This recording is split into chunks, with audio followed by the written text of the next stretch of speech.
Take a look inside your kettle. See all that chalky white buildup? That's limescale, and it can ruin the taste of your tea and coffee.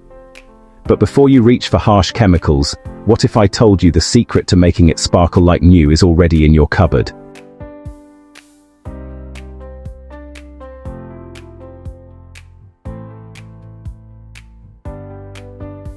You have two incredibly effective natural options.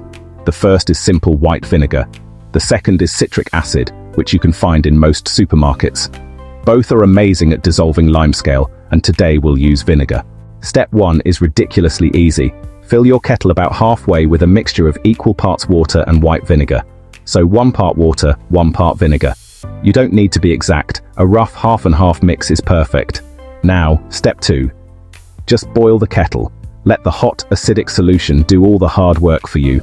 Once it clicks off, you can already see the magic happening. For really tough scale, you can let the hot mixture sit in the kettle for about 15 to 20 minutes. Finally, step 3, the reveal.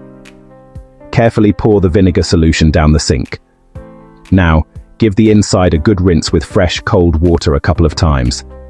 And look at that. Absolutely sparkling. Every trace of limescale completely gone. Pro tip, to get rid of any lingering vinegar smell, just boil a full kettle of fresh water and discard it. Your next cup of tea will be perfect. If this hack just saved your kettle, hit that like button and subscribe to Another How To Guru for more simple solutions.